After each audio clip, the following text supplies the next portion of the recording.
முக்கணிகளில் ஒன்று மா, ஆங்கில மாதங்களில் ஒன்று மே, தமிழ் மாதங்களில் ஒன்று தை. மேதையை அமைந்திருக்கும் அனைவருக்கும் எனது முத்தான முதற்கண் வணக்கத்தை தெரிவித்துக் கொள்கிறேன்.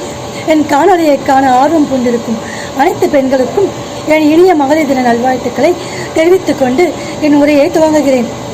மங்கையராய் பிறப்பதற்கே மாதவம் செய்திட வேண்டும் அம்மா என்ற கவிமணி தேசிய விநாயகம் பிள்ளை பெண்களை போற்றி பாடியதை இந்த அழகிய தருணத்தில் நினைவு கூர்வோம்.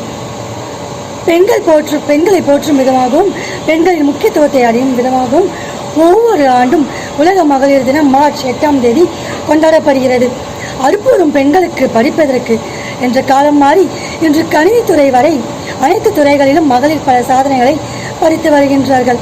கல்வியில் சிறந்தவர்களாக ஔவையார், காவற்பெண்டு, வெண்ணிக்குயர்த்தியர், காக்கை பாடினர் ஆகியோரும், வீரத்தின் விளைநிலமாக போர்க்களத்தில் தீரமுடன் போராடிய வெளிநாச்சியார் ஜான்சி ராணி அவர்களும், விண்வெளி துறையில் கல்பனா சாவ்லா, கல்வியில் சாவித்ரிபாய் போலே, மருத்துவ துறையில் முத்துலட்சுமி அம்மையார், இந்திய பிரதமராக இந்திரா காந்தி, முதலமைச்சராக ஜெயலலிதா, அறிவியல் துறையில் மேரி கியூரி போன்றவர்களைப் போல பல துறைகளில் இன்றைய பெண்கள் சாதனை புரிந்து வருகிறார்கள். இதேபோல் முதல் எழுத்தாளர், முதல் ரயில் ஓட்டுநர், முதல் பேருந்து ஓட்டுநர், முதல் பெண் வெட்டியான் என ஆள் பயணிக்காத கரடுமுரடான பாதையிலும் முதலடி எடுத்து வைத்தார்கள். ஒரு பெண் தான் தன்னை, தன் சமூகத்தை, தன் குடும்பத்தை தரம் உயர்த்துகிறார்.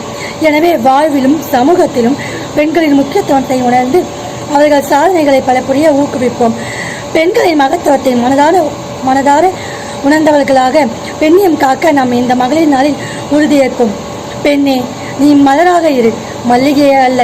தண்ணீரின் அளவுக்கு தானும் உயரும் தாமரையாக, கொடியாக இருங்கள், பற்றி படரும் கொடியாக இல்லை, கோட்டையின் உச்சியில் பறக்கும் வெற்றி கொடியாக.